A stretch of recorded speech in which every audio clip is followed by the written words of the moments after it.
Hello, hello, everybody, and welcome to our Blue Tech Challenge convention. This is yet another edition of a special series that we've been running here at MassChallenge.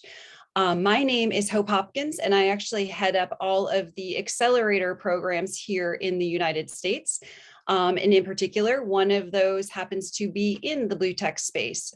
We've been running that program for 4 years, and applications are presently open. So if you are an innovator or an enthusiast or anybody that would be interested in learning more, I see that my colleagues have just put a little bit of information about that in the chat here. So now let's get underway. MassChallenge is the global network for innovators. We are a leader in solving massive challenges through entrepreneurship across the world. And here at MassChallenge, we found that when there is specificity, intention, and focus on emerging sectors, founders and corporate innovators experience success for their businesses. So this challenge convention series is specifically to explore areas of industry where society and humanity face the greatest challenges of our time, and where there is explicit intersection of innovation and entrepreneurship that can have a game-changing impact on the way we live, work, and play. This month, we are indeed diving deep into the blue tech industry. Apologies, the puns are too easy in this space. The maritime industry presents innovators with a huge economic opportunity, as well as the opportunity to meaningfully address climate change, protect our coastal resources, and bolster our defenses. Through the next hour or so with our illustrious panelists, we're going to look at how blue tech is solving challenges in global security, climate change, the economy, and more. So without further ado, we will begin the panelist introductions.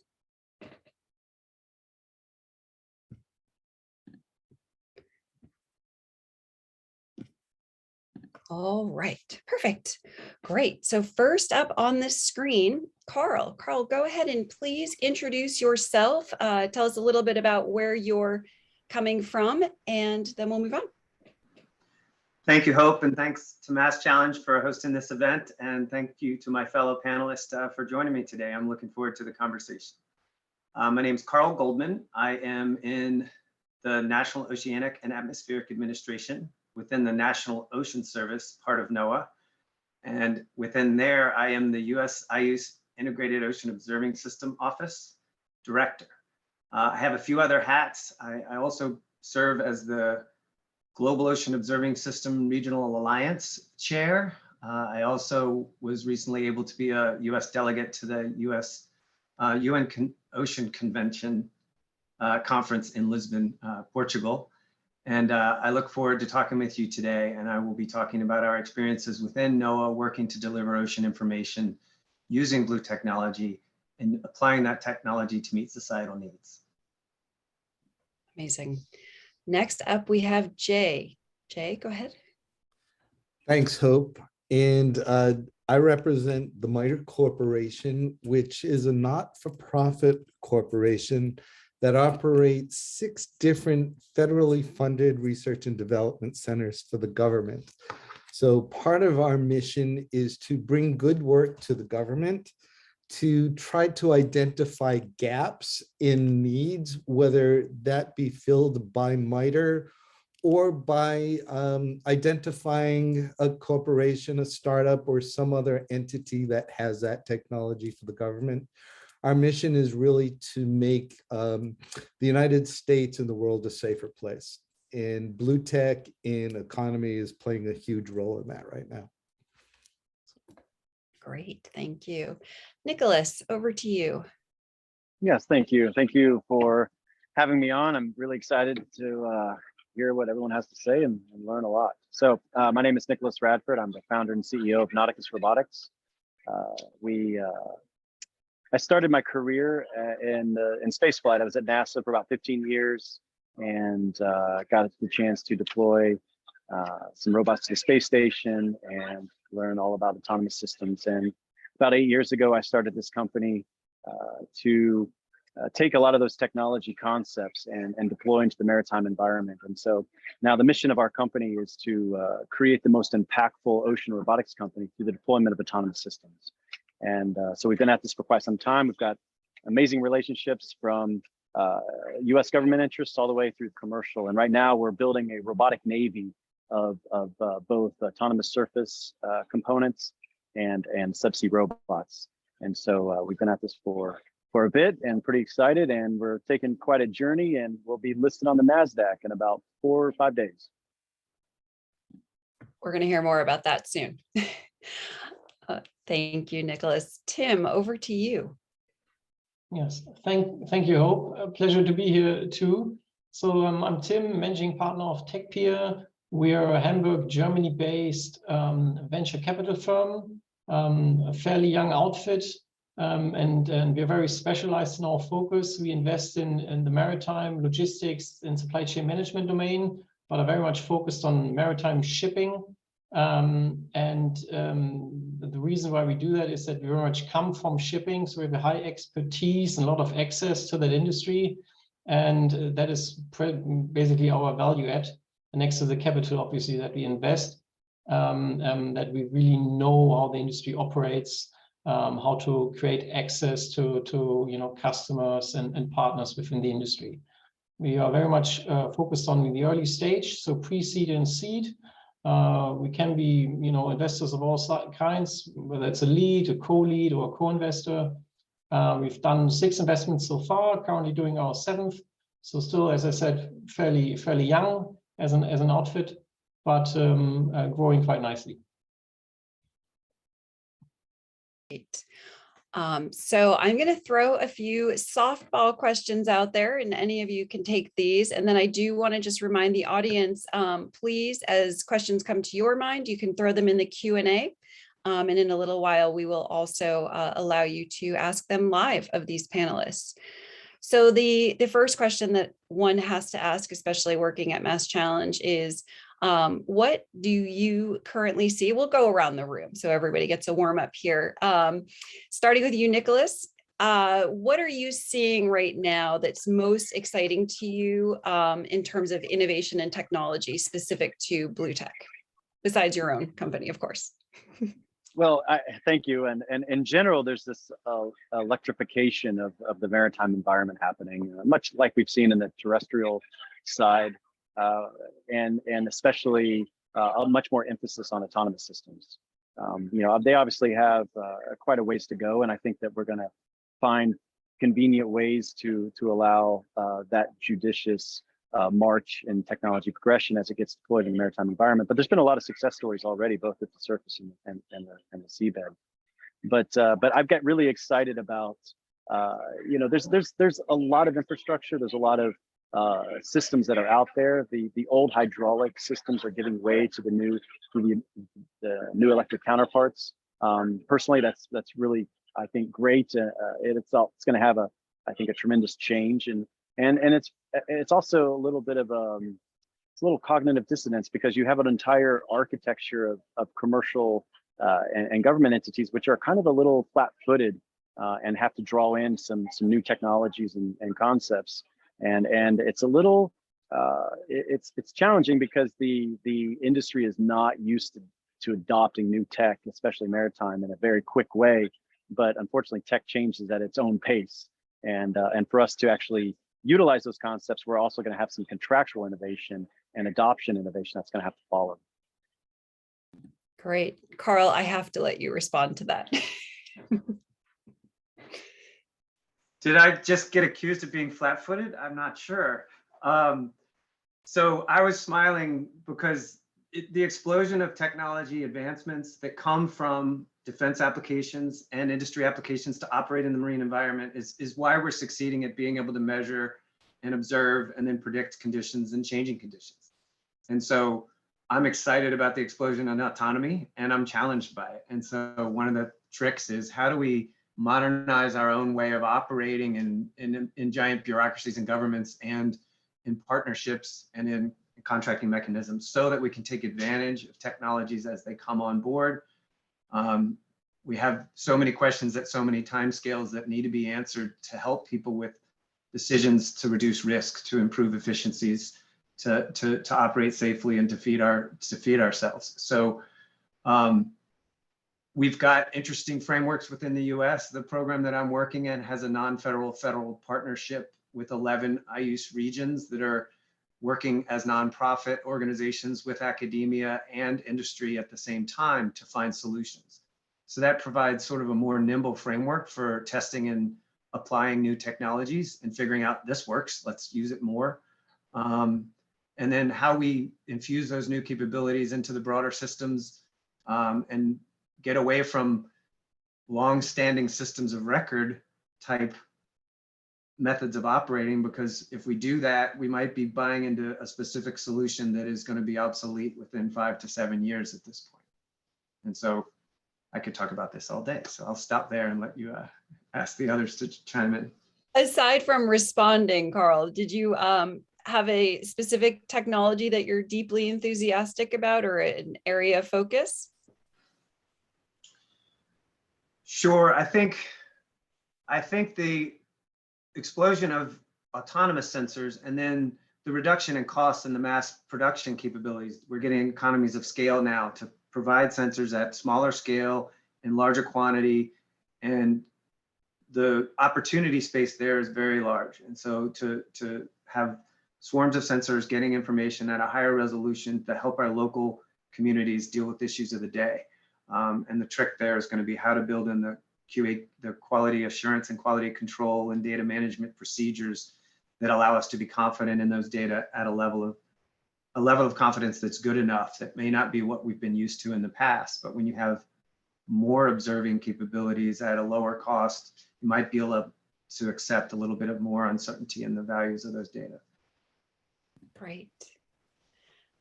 Tim, over to you. What gets you excited? And I guess particularly in that you uniquely in this group write checks. So let's hear about some of the technology you get excited about. Yeah, in a way, it's my job to get excited, but then again, also to say no a lot. It's a bit of a conundrum. As a VC, you have to look at a lot of stuff that is potentially very exciting, but then in the end, narrow it down to very few, or you can, form enough conviction to say, yeah, I'm going to give this a shot. Well, we're software first investors, although we also dabble in hardware here and there, not pure hardware. It needs to have a strong software element or component to it. But software has so many different things that get us excited. When we look to the ocean or the maritime shipping space in particular, for us, it starts on a very basic level, really, because shipping, in contrast to so many other industries, is, it's not the latest, but it's one of the latecomers when it comes to digitization. So there are a lot of low-hanging fruits in the industry, and the same applies to decarbonization. So really, on the most basic form, what excites us is some combination of digitalization and decarbonization in the industry, and that can be very fancy AI-based data analytics, applied to voyage optimization. It could also be something entirely different. For instance, we invested in a startup that comes from a behavioral science background, and they realized you don't need to spend on a lot of hardware to improve the fuel efficiency of vessels and spend a lot. They realized if you are able to nudge decision makers on a vessel, which are huge assets burning enormous amounts of fuel, just slightly on a regular basis, it makes a huge difference. And it's astonishing, really, what you can achieve with such solutions, obviously, delivered via a smart software platform. And it's amazing what you can do. And then you look at these people in the industry and they're sometimes dumbfounded, this can't be, it's like how much you can save. So that's a good example of stuff that gets us excited, where you have a digital solution that is able to decarbonize shipping to a significant extent. Tim, I have a quick follow-up question to that. Sure. What's the impetus for these shipping companies to actually deploy this software, however? Well, that's a very good question, because shipping is late for a reason, right? I mean, for one, it's very conservative, it's very static, it's thinking in 30-year asset lifetime cycles and whatnot. And certain parts of the industry obviously are very cost sensitive for disregarding the last 2 years, obviously, which have been the complete opposite. But other than that, the industry is very much focused on cost efficiency.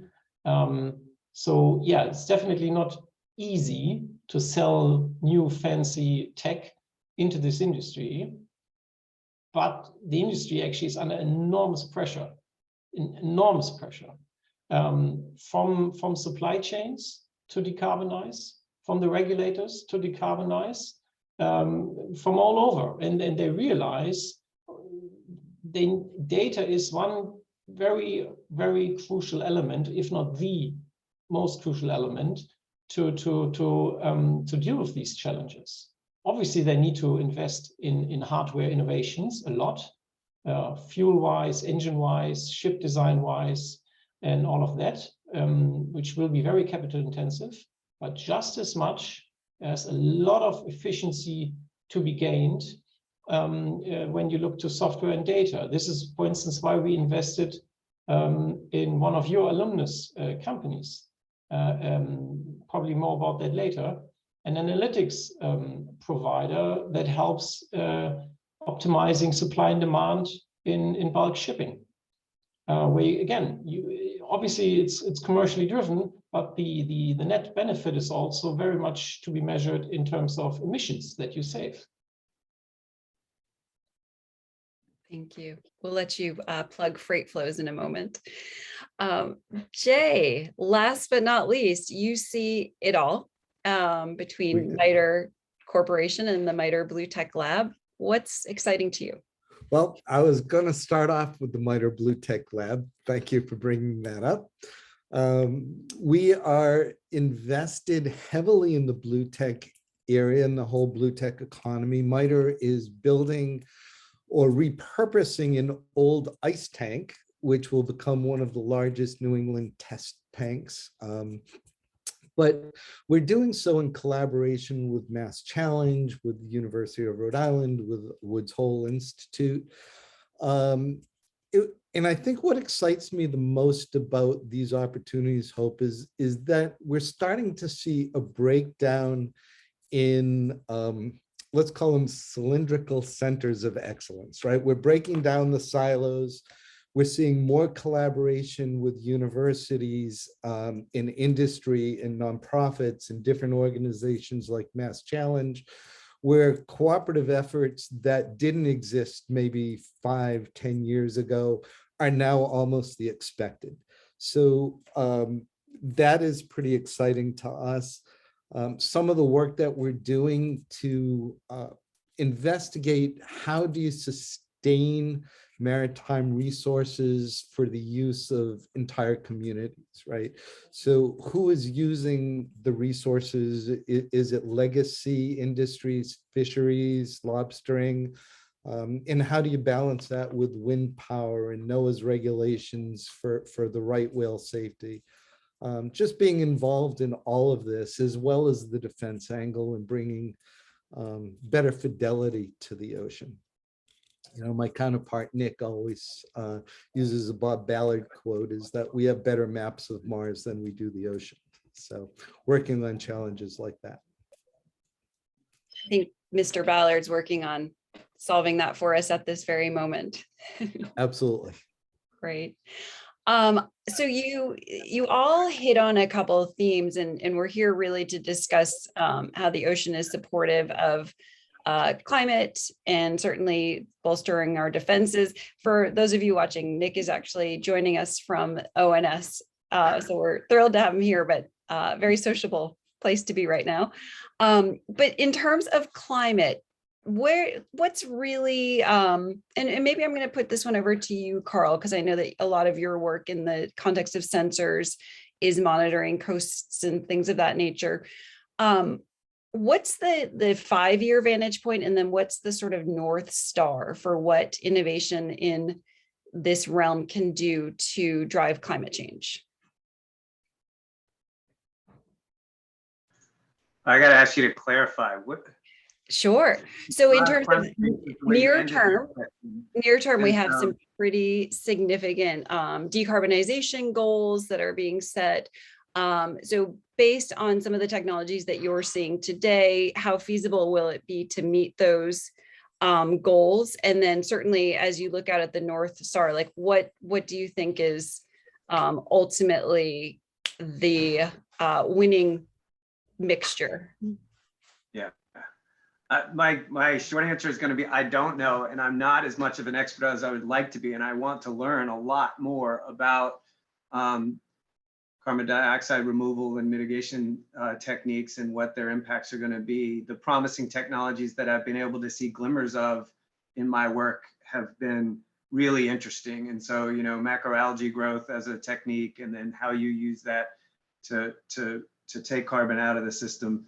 And the vertical supply chain for a small company that's doing that work, whereby they're using, you know, forest products that are waste products that used to get burned, and they're teaching the trucking companies that are picking up those wood pucks that they have to turn off their engines because it's costing them dollars per hour.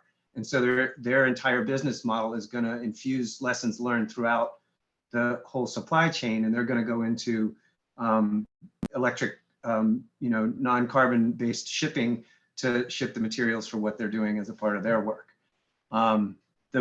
The near-term opportunities and challenges I feel are really related to the broader scale policy options, and we don't have a carbon pricing system within the U.S. that's as rational as I would like it to be, so that we can take advantage and work in a global context for those sort of things.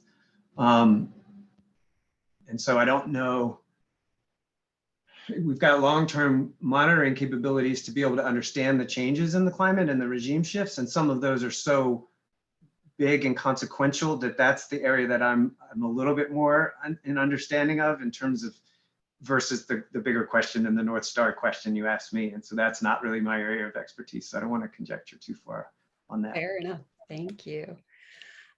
Nicholas, you Nauticus does green sea robotics. Can you speak a little bit about what that actually means?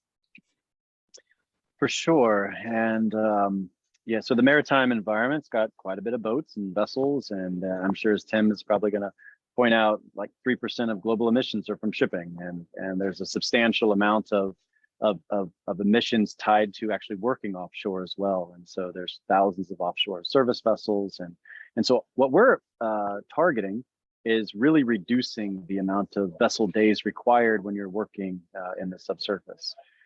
When you look at these offshore service vessels, they range in all sorts of sizes and numbers of people and whatnot, but you know, emissions rather, they range from 40 metric tons to 70 metric tons of CO2 per day.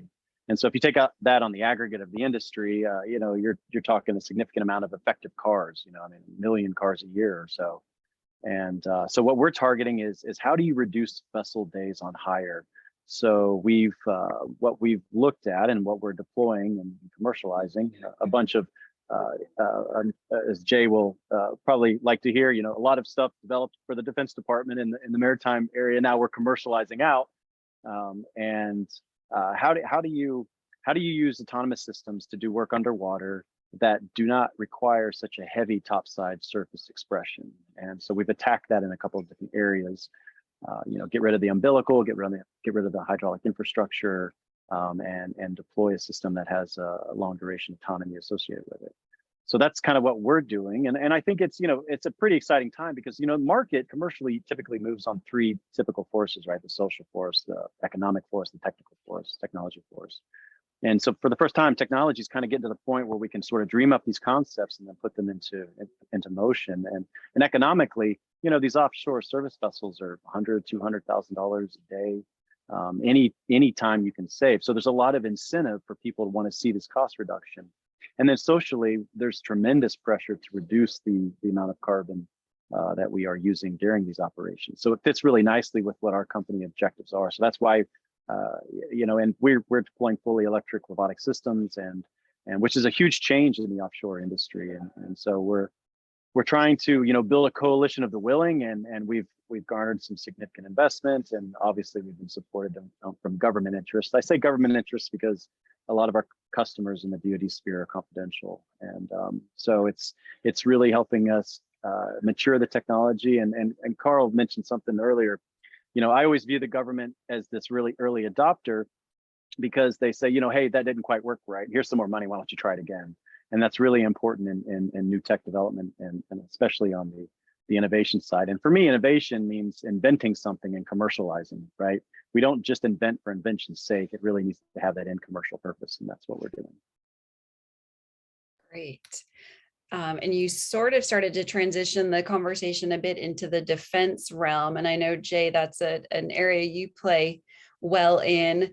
Can you speak to a little bit about, I'm going to try to articulate the question I gave to Carl more clearly, but near term, 5 years and out, where or what sort of maritime technologies are you seeing that really are changing the way we think about our defense and security, global security? And then long term, what does that look like? Sure. I think the answer is a little more complicated than the question itself. Near term, there's always a hot button in time. And right now that hot button is climate. And the defense world is looking to become more and more fossil fuel free, right? Whenever that's possible. A lot of that depends on autonomy, and the success of a lot of this autonomy is going to be based upon, do we trust what the vehicle or whatever that device is doing, right? So I think we're at the point where we've passed the mistrust, and we're starting to rely and trust much more on the vehicles that are being developed today. I think it's important for young, innovative companies to investigate dual use right out of the gate, right? Everything that I've seen lately from the government has a commercialization aspect to it. So that dual use purpose is going to be important to the communities that live in the coastal regions and depend on that for their livelihoods. I think the Department of Defense is also looking for innovation to say, all right, climate's changing. How do we train when the temperature is 120 degrees? We can't keep people out in the field for 12 hours a day anymore. So we're deploying differently, we're training differently, but yet we have to train like it's real. So, on the water, how do you protect the personnel and not just the equipment that needs to be developed? So it's a broad answer. You brought up an interesting question by pulling in an interesting point around pulling in the earlier innovators. How might an early stage company work with MITRE, Jay? Well, part of our mission is to identify needs that the government is looking for. And we can either act as a gap filler if that technology needs that bump, but we also act as the catalyst to make introductions, right? So if you have a technology that it has a high enough TRL level to bring to a sponsor, we will absolutely make that introduction and help that push. If I think about innovators, can I just inject something personal here as an observation of over 40 years in this? You need the passion to push what you're doing, but you can't let that passion block your listening ability to hear what people are asking for either. So there's a balance. Don't lose the passion, but listen as well. Tim's nodding. I presume you see a lot of passionate people, Tim. Yes, for sure. That's a prerequisite, I would say, for startup founders. Yeah, obviously I don't have that much experience as Jay, but when we look to, you know, the maritime industry in general, yeah, you need to listen a lot. When we talk to founders and they have all these great ideas, because we are at the very early stage, and when they just formed the idea and are testing it, it's hard for them to get the ear of decision makers in the industry at times. Yeah, so it's something that we see quite often, because it is a very conservative industry and not that easy to navigate. But again, that's part of why we're here, what we're trying to help with. Great. Nicholas, I presume this question is for you. The carbon reduction that the electric cars seem to be spearheading will be useful in the voyage and dock side. What kind of plans are you working on or want to have to work cooperatively with them? Could you state the first part of the question again? I think I missed a little bit of that. Sure. The carbon reduction that electric cars seem to be spearheading would be useful in the voyage and dock side. What kind of plans are you working on or want to have to work cooperatively with them? Or if anybody else has a thought on this, I think presumably it's subsurface to port. Yeah, I got yeah. So I'm not sure I understand the complete nature of the question. So I'm assuming you're referring to possibly drag on vessels or I apologize, Hope. I don't understand the nature of the question. Fair enough. And Tim, maybe Tim jumps in. Yeah, or Bill, if you want to. I guess on a very holistic level, the question, as I see it here in the F&A channel, it is about how to when you look at the new engines introduced in land transportation, what in a similar way can you do when it comes to vessels? I guess that's where the direction is. So, and that is actually. I understand now. Yeah, I think that is where the question, I think, is aiming at. Yeah. Well, if you don't mind, I mean, so hybridization of the automotive industry has been after a while and obviously gone to fully electric. There's some energetics there that I think are a bit challenging. Batteries are not nearly as energy dense as fuel, and obviously there's vast distances. But we deal with fully electric systems. However, our topside vessel is a diesel. It's a very high efficiency diesel, and still the work that it does is a fraction of the emissions as compared to an offshore service vessel. But I think the automotive industry has been leading in this area for quite some time. Transportation is fundamentally similar with traction devices like the electric machines. I've seen some amazing electric machines technologies coming out that are really looking at the reduction of rare earth materials, and I think all of that is directly applicable to the maritime environment. So I think there's going to be an interest. There'll be very interesting partnerships that are going to grow out of that for sure. Yeah, and maybe add to that. I mean, when it comes to that part of the industry, it's really a big transition period right at the moment. There's a lot of uncertainty. What kind of engine type, what kind of fuel, what kind of ship design, is going to last long enough for investments to make sense. That people are considering also, and that's where you see different experiments or first movers now investing in different types of ships, whether they're methanol based or hybrid, for in particular hybrid fuel engines, whether it's methanol or other stuff. Hydrogen obviously is a big hope, but one of the more challenging fuels to handle and employ along the whole maritime supply chain.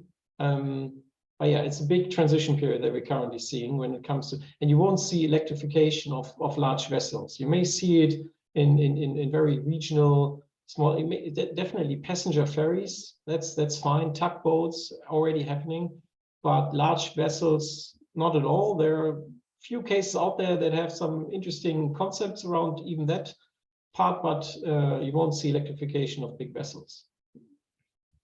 The physics don't give it. It doesn't look feasible at the moment, anyways. I want to go back to an earlier thread that we were on, and that was specifically on the embracing early innovation in your respective work. And Carl, this question's for you.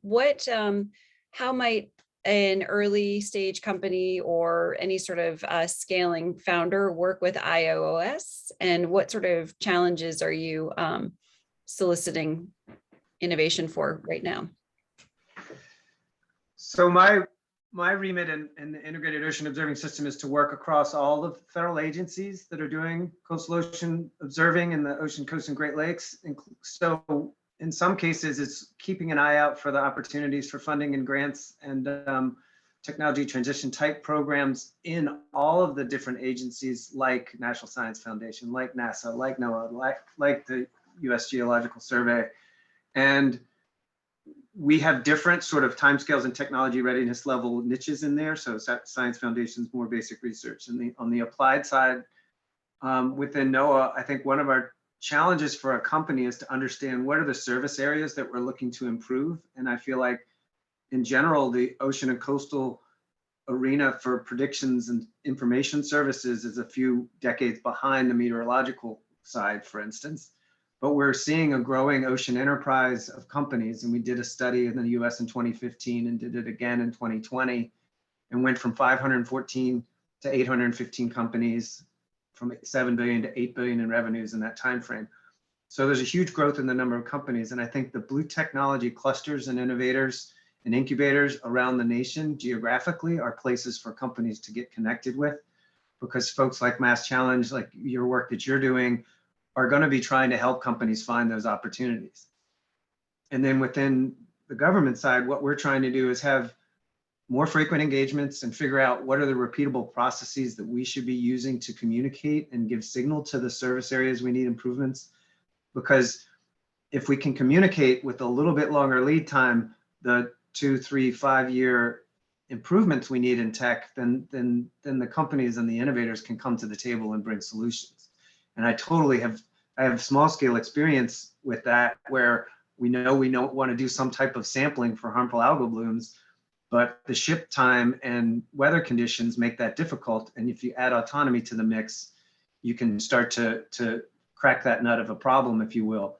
But our budget cycles haven't been consistently predictable, and we're not getting budgets, at the beginning of the fiscal year, but halfway through. So it's hard for us on the government side to do that signaling of what the R&D is.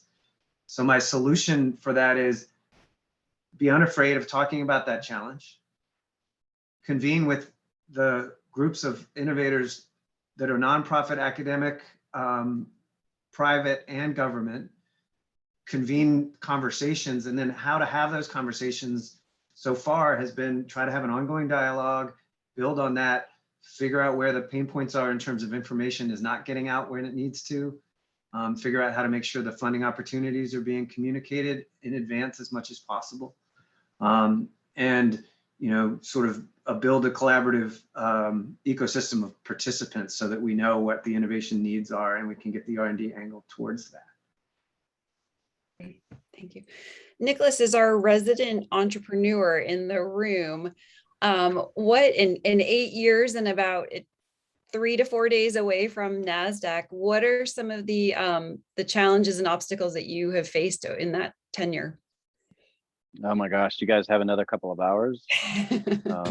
We could do this. I could do this all day. Funding sucks. Honestly, there's not enough of it. It's hard to get, especially in the maritime environment. If you look at 2019, there was about $167 billion of venture capital money deployed in the US, and 60% of it went to software-only companies, Tim. And about 32% of that went to the other, there's an additional 32% of it went to, I think, fintech, healthcare, consumer goods facing ideas. 8% of the $167 billion went to industrial technology facing companies. And a lot of what we're talking about is in this arena, right? And how much of that 8% do you think went to maritime specific industrial technology companies? I'm going to tell you, not very much at all. In fact, I probably raised it all. And but I'm joking. But so that's, we've been talking about, hey, we got to solve this and solve that. But I challenge us that I've been on the front lines of raising money for a company trying to deploy autonomous systems in the ocean environment on an international scale, and there's not enough funding. And there's a whole ecosystem of companies that are really looking at how we change the offshore industries, both in the conventional energy side, but also in the renewable energy side. I mean, if you look at the 30 gigawatts that Europe basically has deployed in offshore wind right now, with another 30 gigawatts over probably the next decade, and globally it's much more than that. The US is, Biden administration's 30 gigawatts by 2030. I can tell you that we don't have enough boats, we don't have enough service. It's the levelized cost to deliver the offshore energy, the electricity right now, unless we reduce maintenance costs, which we'll be deploying autonomous systems to do so, likely, it will never be profitable, right? So there has got to be tremendous amount more investment that goes in here. So I'll pick one of my favorite topics, which is funding, and I will leave the rest of my challenges for later, but it's been a hard road. Thank you. Good thing you're sitting on a couch. Jay, any thoughts or comments? I mean, we should technically let Tim respond to that, but I think we're going to let him build his case. Happy Yeah, to. Go Sorry, on, Jay, Tim. go ahead. Tim, go ahead. No, I was just, Nicholas is absolutely right. It is spot on. Couldn't agree more. I don't even feel taken aback or whatsoever. It is a big challenge. I mean, it is why I said shipping or maritime, ocean tech, blue tech, so many angles you can take on this anyways. It is very late to the game. And when it comes to hardware first innovations, it's very difficult because until very recently, the only incentive was about cost optimization in operations, right? And then marginally, not like, oh, let's take a leap here. No, not at all, because that goes against the basic mode of thinking in that industry. So you were very much reliant on government funding, where Carl and Jay are obviously experts and can definitely tell you more about this than I can. But this was then the crucial part to keep startups innovating in that space afloat, because there wasn't really an ecosystem there in a traditional venture capital sense that would support such endeavors. Yeah, MITRE is trying to work with organizations to help that, but there's always a number of things that you need to put in your bucket, right? When you're dealing with the government, you're out there looking for funding, but they may also be one of the regulators that you need to contend with, right? You can't overlook what regulations you have to comply to. You can't ignore that cyber is a big issue right now too. So, where are your components coming from? Are you able to even get components? Are they safe? Do you trust your components? One of the big pushes that we're working on right now is the ability to share data, right? Everybody says we need more data, we need more data, but are those data sources and lockboxes right now? So we're trying to establish methods of, a central data repository, almost like a library of data that people can actually access, so that the government's not duplicating spending to do the same thing, or that, you've conducted an experiment, you have all this raw data, but you've run out of funding to look at the data. So is someone else going to go repeat the same work you did? So data access is going to become huge. I think Carl mentioned fidelity, right? We're working, and I say we as a global we, all of us, to increase fidelity in the ocean, to try to achieve the same type of fidelity that we have in the air for communications, for, just for trusting. Where can we have our sensors operate so that they consistently give us the information we need. And lastly, my last point is when I first joined MITRE, my first question was, well, is Blue Tech always talking about salt water? Or do we need to pay attention to what our rivers and lakes and drinking supplies are doing? And I think that falls into the blue economy here as well. And we can't overlook that. Carl, you would agree, right? I heard you mention the Great Lakes as part of your remit. Yeah, absolutely. And I was a VC company, a venture capital group there, was working with a small company that I met at a networking event up at the Great Lakes Observing Systems meeting back in the winter time. And they were talking about using mRNA technologies because they can get a signal within hours that might change if there's an invasive species for our water systems and reservoirs, for instance, that are going to be critical to operations. And so there's a lot of truth, absolutely, in what Jay just said. We are coming up to the top of the hour. It looks like we have one other question comment. I'm going to read it off here. It's in the Q&A for each of you.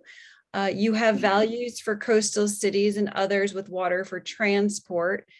There ought to be a way to blend shipping with over the road instead of using one big port like Houston.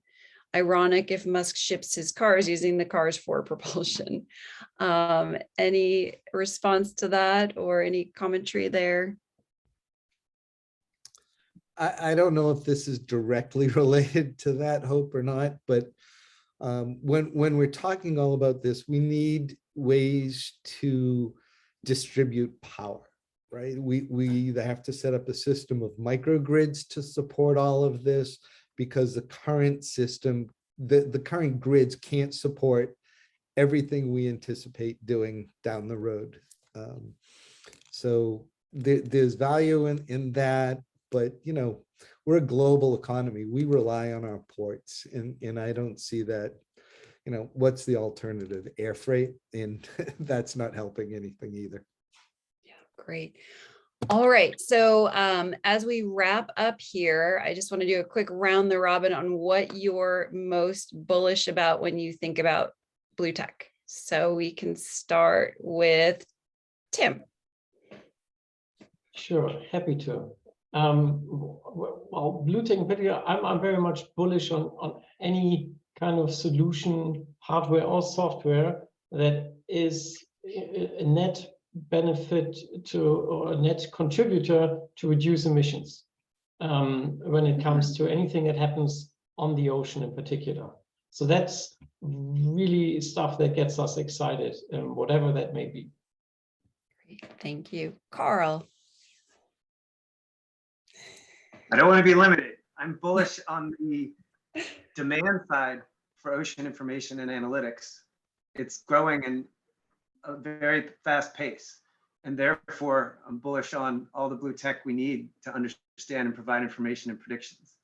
I'm bearish on the workforce being available now that we need. And therefore, I'm bullish on the opportunity to grow that workforce and use the ocean as an inspiration to the next generation to get that workforce trained up in a multidisciplinary way that will work. And I could go on, but I think that's a good landing place. That was terrific. Nicholas.